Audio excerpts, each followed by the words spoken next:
right, good morning. Time to get started.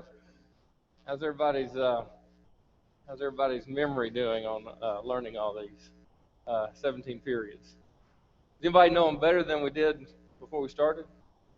Nobody, I didn't think so. No. All right, let's go over them. 17 periods. All right. Before the flood, gathering of the people, patriarchs, the Exodus, wandering in the wilderness, invasion and conquest, judges, united kingdom, divided kingdom, Judah alone, captivity, return from captivity, years of silence, life of Christ, early church, letters to the Christians. All right, so this is the 17 periods. We've gone through the first cycle. The first cycle is just learning that along with what? What links them together, okay? So that it's not just a list that we're learning. It's the connections between them as well, okay? You think about those links as we study them. You've got them on your printouts from previous classes. And if anybody needs some, we've got some extra copies. If anybody needs one, Jeremy got a few copies back there. The second cycle, what did we do with that? We added a little bit more content to it, didn't we? The stories that we know. And that's the thing to do on your own time is just pick out a story and think, all right, which period did that occur in? All right? And tie that in to this outline. It's really what it is, for these periods. All right, the third cycle, which is what we're doing today, is doing the same thing, but we're going to add some chapters and find it in the Bible where this is located. As you know, the Bible, as it's written and as it's put together, it is not in chronological order. All right, it's some things occur over here, and the next exact thing occurs, a lot of pages over. And so you have to think about it and study about it to think about what happened in a chronological order. My mind, anyway, kind of thinks that way. And I think as human nature, we do. So let's get into it. And so before the flood, all right? So what's the stories in there? What's some of the stories? All right. What's the next period, by the way? The flood, right? So before the flood. So we can only go up from everything that happened before the flood. So turn in Genesis, chapter 1, chapter 2, chapter 3, chapter 4. We go through chapter 5. Okay? Chapter 5, and that is the first period. It's only a few pages, right? Now, the next one, the flood's pretty easy, but we include a few chapters in it, chapters 6, 7, 8, 9, and 10. All right? So we've got chapters 6, 7, 8, 9, and 10 for the flood. That includes some of the laws that God gave before a law, before a covenant, before a law or anything. These were some of the things that God told man to do. All right, so from there, we go to scattering of the people. Before the flood, scattering of the people. Scattering of the people is just one single chapter, chapter 11. Okay, the story of the Tower of Babel. So 3 periods. We've only gotten through 11 chapters. So not a whole lot of content in those periods, but very important in the story of the Bible. From there, we go to the patriarchs. Before the flood, scattering of the people, the patriarchs. All right, who are the patriarchs? We got Abraham, Isaac, Jacob. All right, who's our link in that period? Joseph links us all over into Egypt. All right, so look at Genesis chapter 12 all the way through Genesis chapter 50. which, as you know, your Bible and your stories, that's the end of Genesis. That's the rest of Genesis. All right, so chapter 12 through the end of the book, that's the patriarchs. That's the patriarchs. All right? And that last little bit is about Joseph, and that leads us over into the next for the Exodus. So, the book of Exodus is completely covered in this period, but we also go a little bit further over into all the way over to Numbers. I'll say a little bit, actually a lot. We include Leviticus and Numbers in this. So all the way over to Numbers chapter 14. Okay? So, we've got Exodus, Leviticus, and through Numbers chapter 14. All right? Now, what happens in chapter 14? Why do we stop it there? Well, chapter 14 is the story of where the people rebel, right? They won't go into the land, and that starts the spies. The story of the spies is in there. So we go into wandering in the wilderness. Okay? All right, so we're good with that so far? Before the flood, scattering of the people, the patriarchs, that gets us through Genesis, patriarchs, the Exodus, there's a bit more content in there. We've got Exodus, Leviticus, and a bit of Numbers through chapter 14. Okay? Now, with chapter 15, we start the wandering in the wilderness. We have and one of the first stories there is chapter 16, Korah, Dathan, and Abiram. God chooses Aaron. And so we include in wandering in the wilderness the rest of Numbers, Deuteronomy, and Joshua through chapter 3. Okay? So wandering in the wilderness.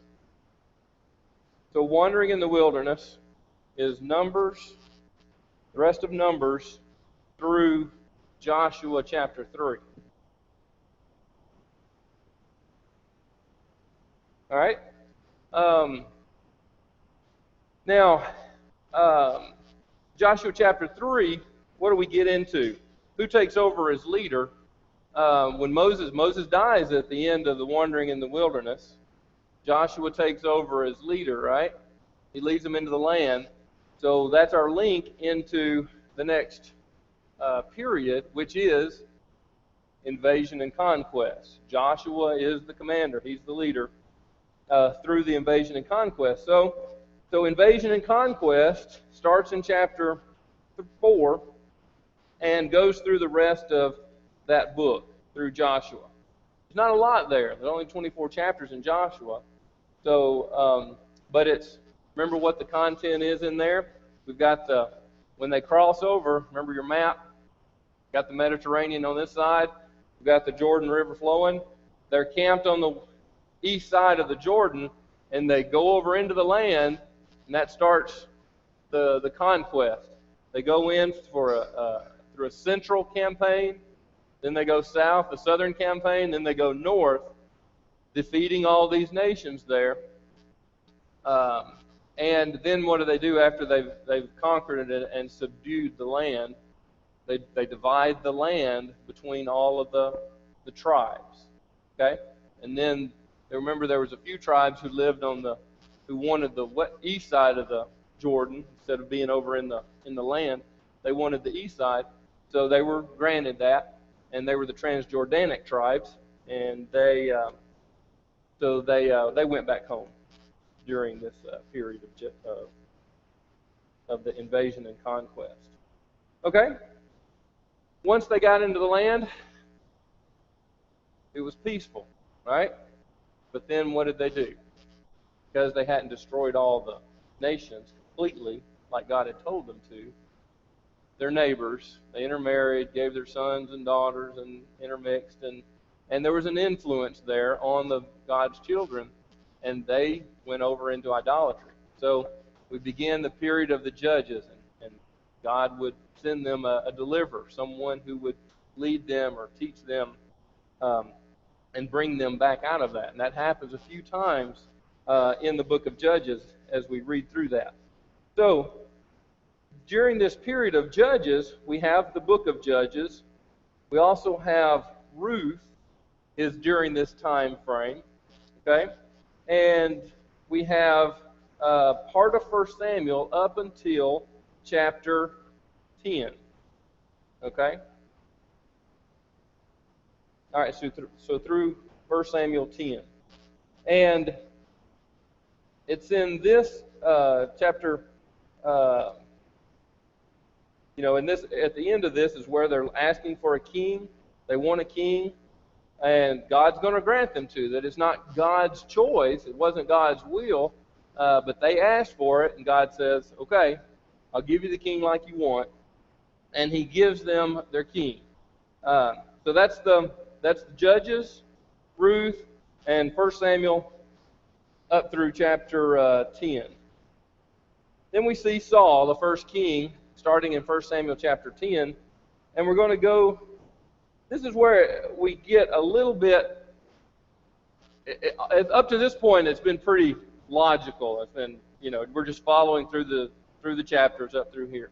But here is where we have a little bit of break. Now, just relax your mind a little bit. It's pretty easy to understand. But from 1 Samuel chapter 10 through 1 Kings chapter 11. So we got all of 1 Samuel. We get the story of Saul. We get the story of David and his king as king.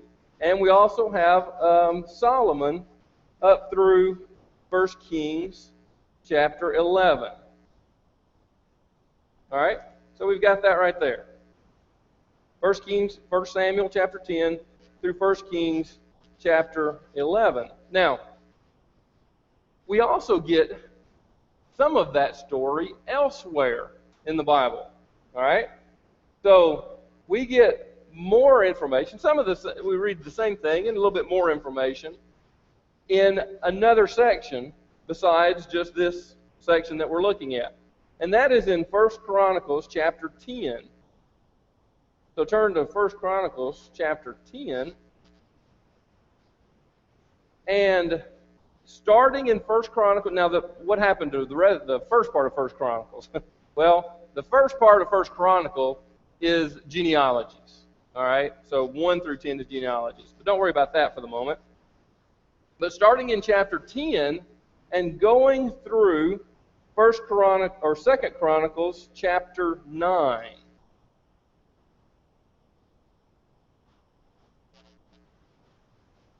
So what you can do is you can kind of hold these two sections up. They tell the same periods, almost. All right? Now, the Chronicles doesn't retell about Saul. The Chronicles tells mostly about David and Solomon. Okay? So 1 Chronicles chapter 10 through 2 Chronicles chapter 9 is the same as telling that story. We'll put that in this period of the United Kingdom. All right? So, from here, look back to 2 Kings, where we stopped off there at chapter 11. All right, so 2 Kings chapter 11 starts what period? The divided kingdom. I'm sorry. 1 Kings. My apologies. I misstated that. 1 Kings chapter 12. Okay? All right, so 1 Kings chapter 12 starts the divided kingdom. And we go through 2 Kings chapter 17. So I'm going to restate this because I think I messed it up. All right, so going back to the United Kingdom, all right, where we got Saul, David, and Solomon. All right, that starts in the United Kingdom. That starts with 1 Samuel chapter 10 and it goes through 1 Kings chapter 11. All right?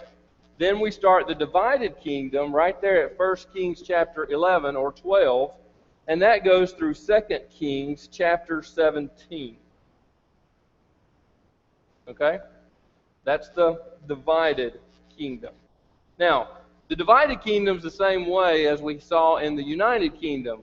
There's another section of the Bible that tells kind of the same story, all right, and gives us more detail, other details about that period. So, along with 1 Kings chapter 12 here through 2 Kings chapter 17, we go over to 2 Chronicles again.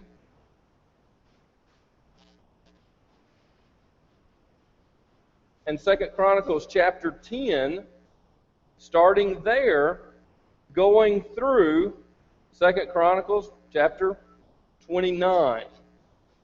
All right, so 10 through 29 of 2 Chronicles. Now, the story in the Kings is about the divided kingdom. It's about Israel in the north. The divided kingdom, remember, it's Israel in the north, Judah in the south. It tells about both of those kingdoms as we have in the Kings through 2 Kings chapter 17. In the Chronicles, however, chapter 10 through 29, that is primarily looking at the Judean kings down in the south. Okay, so we have a lot more detail about them down in the south. Now, why would you think there might be a little bit more detail about the kings down in Judah and following their story? We follow their story a good bit more than we do the kings in the north. Sometimes in the kings in the north of Israel, they're just they come and they go pretty quick, and there's not a lot of detail. Some of them there are, but in Judah, why is that the case? That's right, because the lineage of Christ is coming through Judah. So whenever you get to the point, I know a lot of you have, and you memorize the genealogy from Adam to Jesus, to the Christ, then you see all you got to do is memorize the kings of Judah, and you've got a big chunk of it done, all right, of the genealogy. All right? Okay, any questions, any thoughts thus far? All right. So the next period after the divided kingdom is Judah alone. So turn back over to 2 Kings. We ended the divided kingdom in chapter 17 with Hoshea's reign. He's the last king there in Israel. And we go to 2 Kings chapter 18 and look who is reigning. Hezekiah. All right, that's down in Judah, down in the southern kingdom. Because Israel is taken captive, and Israel goes away for good in the north in chapter 17. So when the northern kingdom goes away into captivity, then that leaves our next period, which is Judah alone. All right? So that starts in chapter 18 of 2 Kings with Hezekiah, and it goes down through chapter 25. Now, so Judah alone, how much detail do we have about that? That's not a whole lot, but remember, there's another tidbit here. There's another section that tells a little bit more information as well. So back over to 2 Chronicles. All right, back over to 2 Chronicles. And this starts in chapter 30, where we left off in 29. All right, so 2 Chronicles, chapter 30.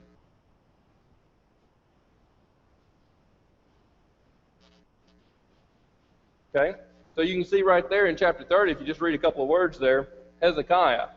All right, he does a bunch of reforms. So we're talking about Hezekiah starting out there. And this goes through chapter 36, which is the end of 2 Chronicles.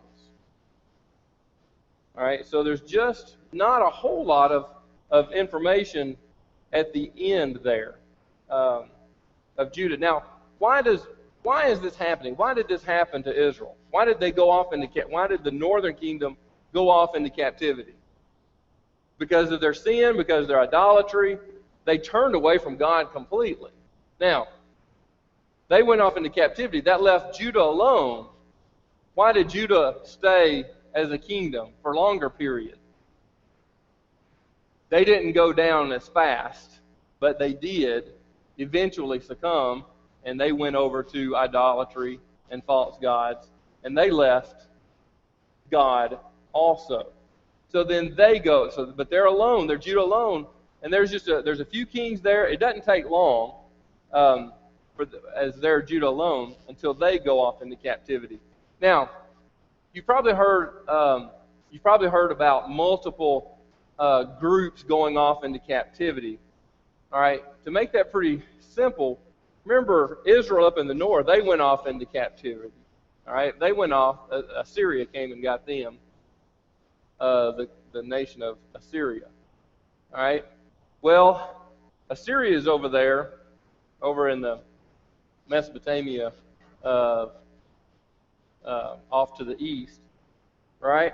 Well, another empire arises and defeats Assyria, Babylon. Okay? That's all happening over there in the east. Well, Babylon is then responsible for taking Judah captive. Okay?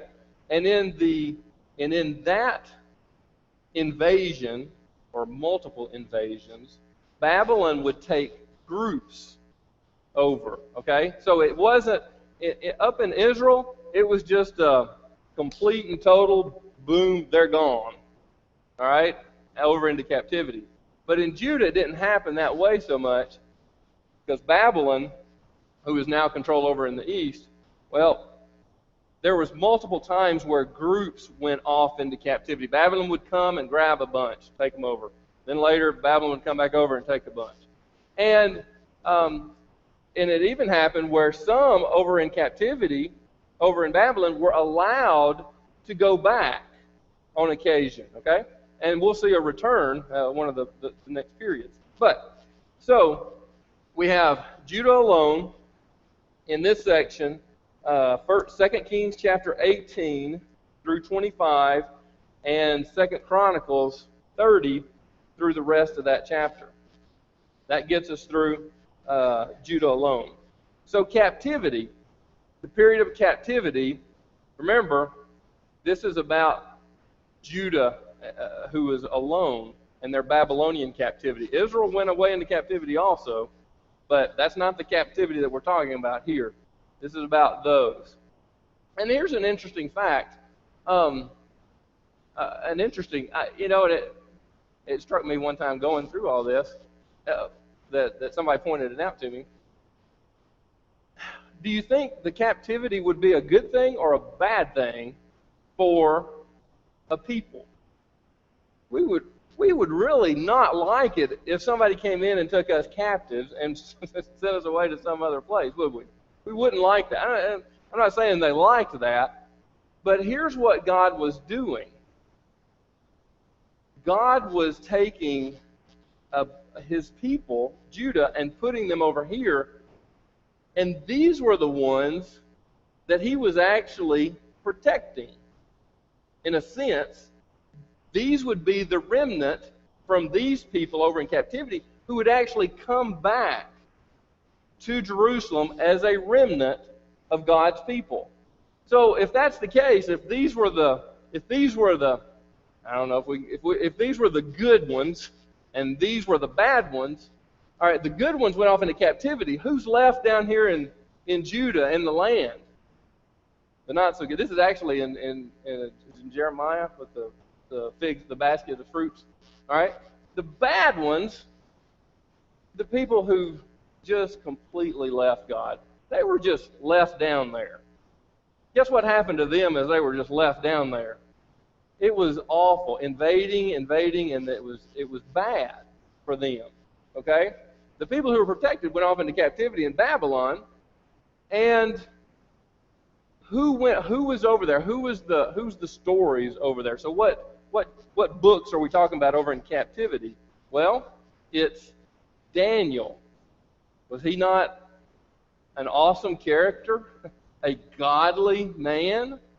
Who else was over there during that captivity of those protected ones? Ezekiel, right? Was he not a godly man? In fact, he was called to do his prophetic work while he was over there in captivity.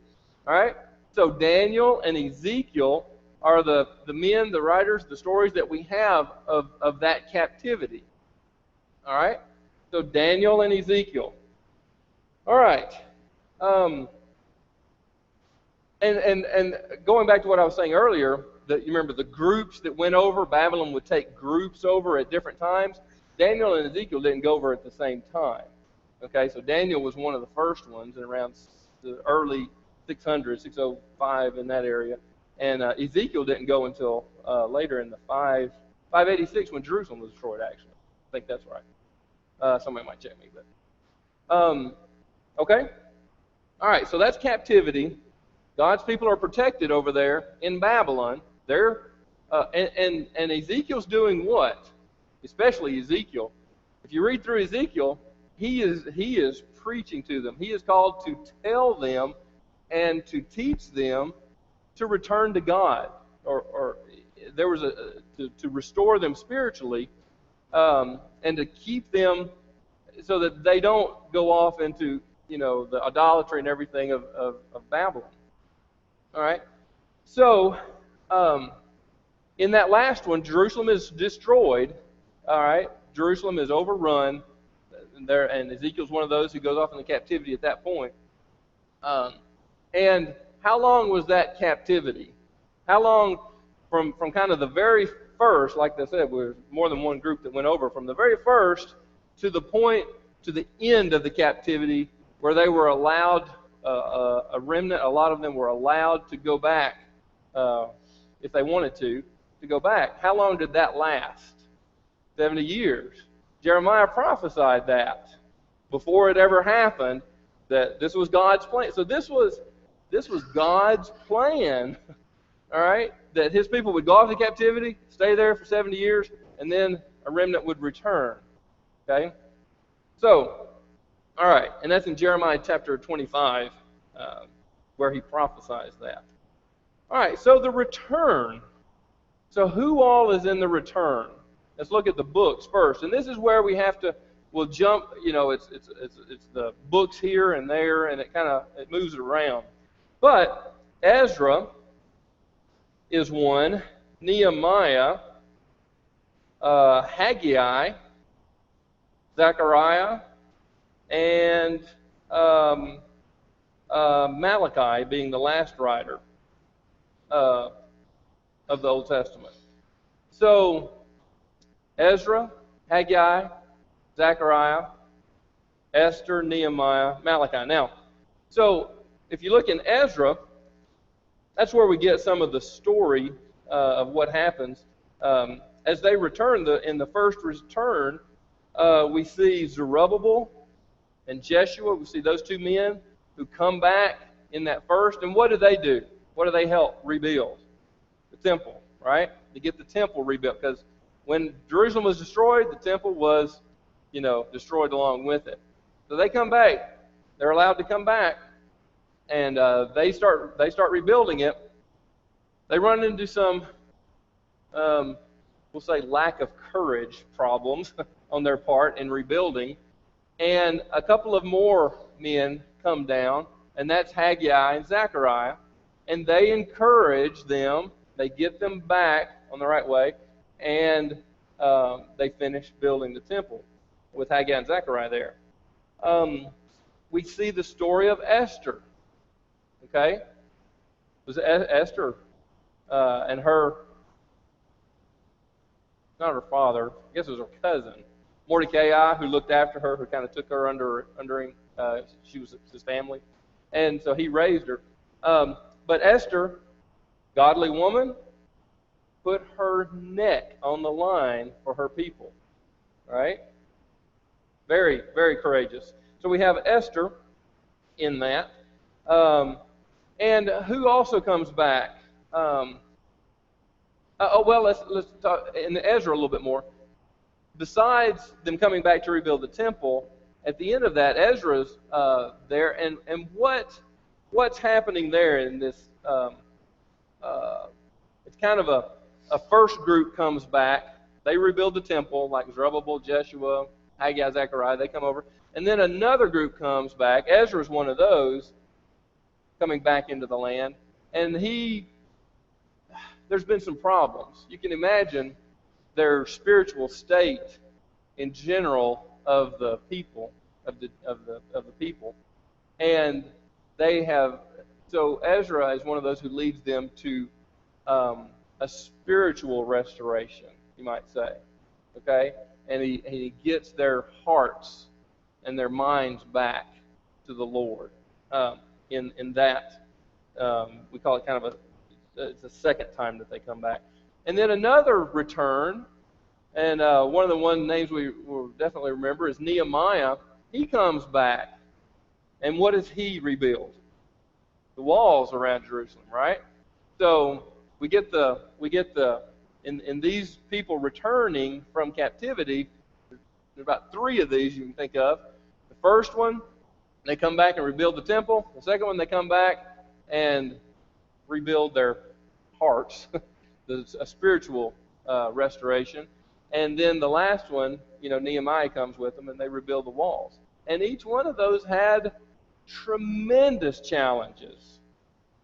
Those are some really good lessons for us about the courage, sometimes the lack of it, but the courage that they had to have to do what they did, and in all 3 of those. Okay, all right, so the return from captivity, we have those writers and those men. Ezra, Haggai, Zechariah, Esther, Nehemiah, and Malachi, being the last prophet. All right, that leads us into the next period, the years of silence. Okay? So the years of silence, it was prophesied about in Amos chapter 8, verse 11, that God wasn't going to reveal anything for a time. All right, for a period of about 400 years. Nothing, we don't have in the Bible record what happens to his people, to the Jews, to the nation. They're back in Jerusalem. They've come back from captivity, but over this 400 years, many generations go through, come and go during that time. What happens to the Jewish people? Well, we'll go through that in our 3-year. We start that Sunday, by the way. Sunday we'll start, and we're going to go over the exact same things we've been doing these last, few classes, but it's going to take us 3 years to go through the Bible. And we're going to study all of these stories. And these teachers, everyone who's teaching here, Wayne's got the first one, Genesis. All right? Each of these teachers, we're going to keep going through these 17 periods and keeping that in the forefront of our minds in this outline. And then along with just the brief, attachment of things in each of these periods, and adding and finding where they are, we're going to get a lot. We're going to know the stories. We're going to know these stories are in these periods, and we're going to build this great framework over the next 3 years. Yes.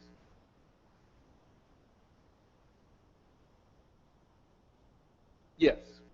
All right. So Wayne's pointing out one of the objectives that the elders want out of this and have had out of this is it's not learning the stories and the chronology and the facts and the figures.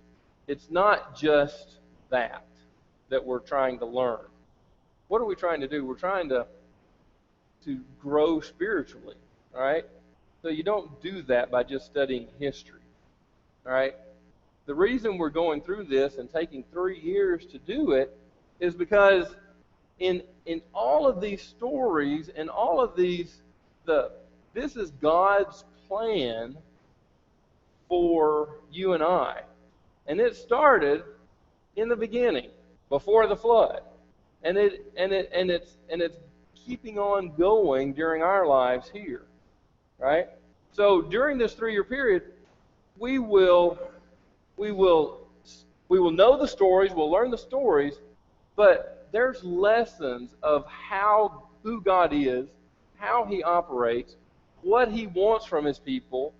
We'll see people fail through this story, fail miserably, and turn away from Him.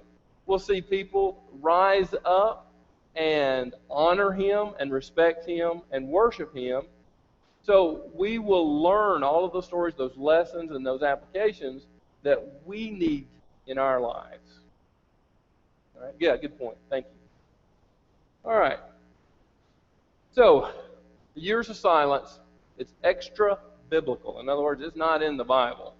But we have a little bit, like we talked about last week with Daniel and his prophecy of what would transpire. And we'll go through that a little bit. And we'll see during this period, during this time period, what we look at when we get to that period is we'll just look at the people, the Jewish people, and how the empires or the ruling bodies around them affect them. All right, so the Ptolemies from Egypt rule for a while. The Seleucids rule for a while. There's a Hasmonean dynasty there for a bit. And that includes the Maccabean revolt of the Jews there, and the struggle that the Jewish people have. And the thing about it is, when the end of it, the return from captivity, we see the people, we see the high priest, we see the worship. It's kind of like it has been, okay, in the sense that who picked the high priest? God did, right? All right? By the time the years of silence is over with and we open up in the New Testament, who picks the high priest? It's political. It's totally political position.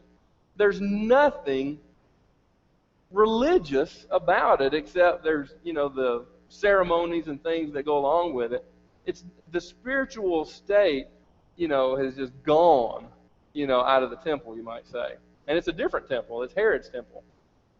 He rebuilds it and he modifies it from the one that the Jews, the returners from the captivity, built. Okay, so that's the years of silence. We open up in the life of Christ, and this is where it gets easier. All right, so we open up with the life of Christ, and what are the books there? Matthew, Mark, Luke, and John, the Gospels. All right, so Matthew, Mark, Luke, and John during the life of Christ.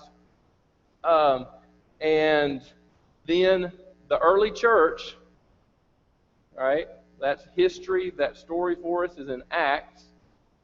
And we see that. And we see Peter and Paul, both of them, kind of divide Acts that way a little bit during that period. And then the letters to the Christians, the last period, the letters to the Christians, and that is the rest of the New Testament. That's a big one. It's an important one to us. We learn, this new covenant. And somebody pointed out to me, and I want to cover this. I probably won't do it as well as he would if he were up here. But, going through this, there's a reason we go through this. This is God's plan of salvation for us. All right? And there's a few spots that you can tie that. Darren gave this to me. There's a few passages that everything kind of ties to. All right? All right, the first one is in Genesis, right? In Genesis chapter 3. Everything was good before that. Before the flood, utopia. All right? But then in Genesis chapter 3, what happened? They sinned. They transgressed God's law. So sin, there's the problem. Sin. Well, God promises a solution where? To Abraham in Genesis, you say 12? Genesis 22, all right? Genesis 22. In fact, look at that for a second. We got a couple more minutes. Genesis 22, verse 18 is where he promises, no, we don't have any time. In your seed, all the nations of the earth will be blessed. All right? In your seed. And that's defined as being the Christ. It was singular. All right? So from there, that's the promise of a solution to this problem of sin. Then the next thing is God makes a covenant with his people. All right? This is not the covenant to end all covenants, but he makes a covenant and he establishes a relationship, and we see that in Exodus chapter 19, where he offers that. They accept it and they ratify it in 24. But he makes a covenant with his people, and that relationship exists for a long time. But we learn in Jeremiah chapter 31, 32, which is it? 31, I think. Turn over to Jeremiah real quick. Chapter 31, this covenant, it's not the covenant to end all covenants, but we find out in Jeremiah chapter 31, there's going to be another covenant, a better covenant. This new covenant, the better covenant, it's not going to be written on stone and tablets, right? Like that first one was, and all the laws and all the details. This one is going to be written where? On our hearts. All right? That's where it's going to be written. And, so this new covenant is coming. And when does it come? Well, we can go to Hebrews chapter 8 and see the old covenant and the new covenant, and it explains it all out in Hebrews that Jesus was the reason that we have this new and better covenant because of his sacrifice. It was his blood that was perfect. He was perfect, that did away with all that in the past. So we'll tie all that together over the next 3 years. Wednesday night will be our singing class. Wayne will take up with Genesis Sunday. So thank y'all.